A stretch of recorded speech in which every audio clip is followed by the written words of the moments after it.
जो स्टूडेंट्स यहाँ पे हैं, आपसे मैं एक छोटी सी बात कहना चाहती हूँ। आपने एपीजे अब्दुल कलाम साहब का नाम सुना है ना सबने? हाँ, कलाम साहब ने एक बात कही थी कि in the very old times the world was driven by the muscle power, after that it was driven by money power, and now it is being driven by the power of knowledge. यानी पहले शरीर की ताकत से दुनिया चलती थी, उसके बाद कुछ दिन पैसे से दुनिया चली, और अब दुनिया कैसे चलती है? ज्ञान की ताकत से चलती है। आज अमेरिका और रूस, फ्रांस क्यों हमसे आगे हैं? उनकी जनसंख्या भी कम है, शायद वो मेहनती भी हमसे कम हैं, लेकिन वो हमसे क्यों आगे हैं?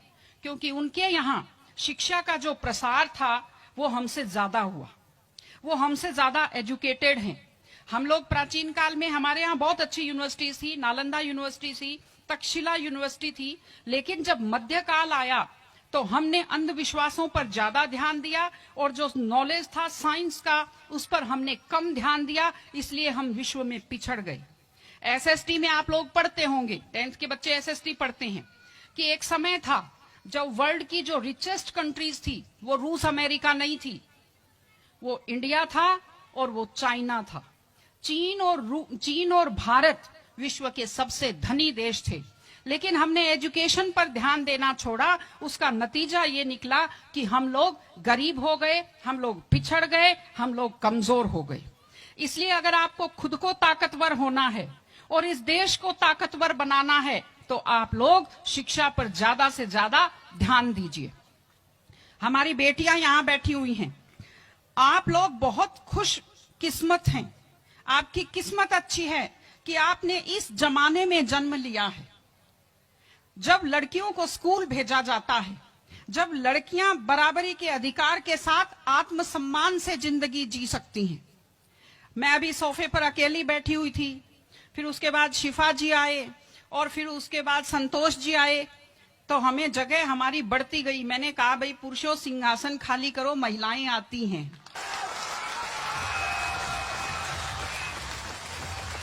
तो आप लोग बहुत खुशकिस्मत हैं।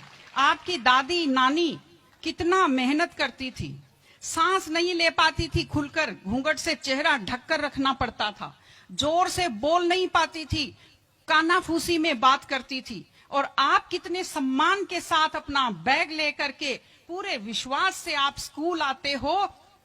बहुत खुशकिस्मती की आपके लिए बात है, आपको इसका फायदा उठाना चाहिए।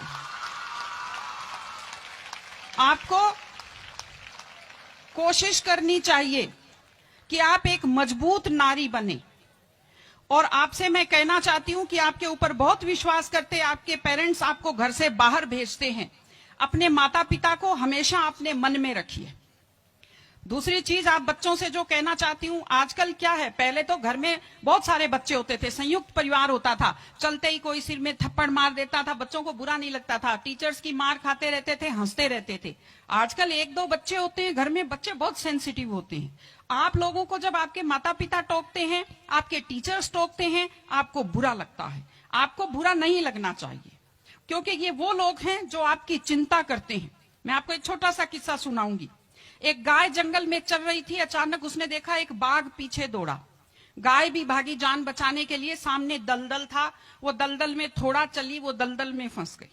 बाघ भी पीछा करता हुआ आया, वो भी दलदल में फंस गया, लेकिन गाय से थोड़ी दूरी पर था, चल नहीं पाया। तो गाय हंसी और उसने बाघ से कहा, बाघ तू तो गया, तू मरेगा। तो बाघ ने कहा, तुम क्या हंस रही हो, तुम भी तो मरोगी दलदल में। उसने कहा, मैं नहीं मरूंगी, देखना। शाम को जब मालिक ने देखा गाय नहीं आई, वो 2-4 लोगों को लेकर आया। जब देखा गाय दलदल में फंसी हुई है, वो रस्से लाया, लकड़ी लाया और गाय को निकालकर बाहर किया। तो गाय ने बाघ को कहा, बाघ तुझे कोई नहीं निकालेगा, मैंने कहा था ना, जिसको संभालने वाले होते हैं वो दलदल में फंसकर नहीं मरता। आपके जो टीचर्स हैं, आपके टीचर्स और आपके पेरेंट्स आपको संभालने वाले हैं।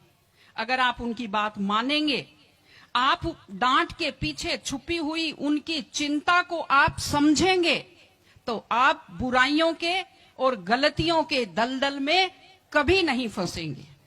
इसलिए अपने माता पिता को, विशेषकर अपनी माँ का चेहरा अपने दिमाग में रखिए, अपने दिल में रखिए कि वो आपके ऊपर कितना विश्वास करते हैं, वो आपकी कितनी चिंता करते हैं, घर पे आपका इंतजार करते हैं, आपके लिए हमेशा वो दुआएं करते हैं। आपके माता पिता जब मंदिर में जाते हैं खुद के लिए कुछ नहीं मांगते, जब वो बचत करते हैं उस पैसे से खुद के लिए कुछ नहीं खरीदते, वो पैसा आप लोगों पर खर्च करते हैं। उनकी इस चिंता को समझिए, अपने टीचर्स की चिंता को समझिए।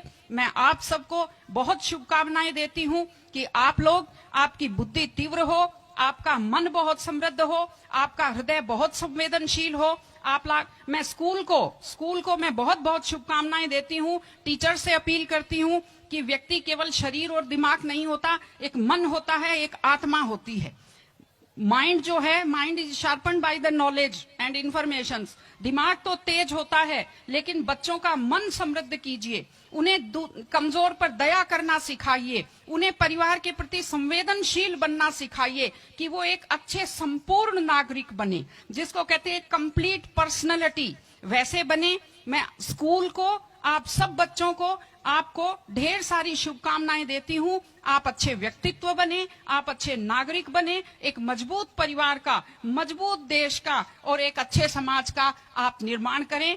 आपने बुलाया, हमें सुना, हमें सम्मान दिया, मैं हृदय से आभारी हूं। बहुत बहुत धन्यवाद। नमस्कार।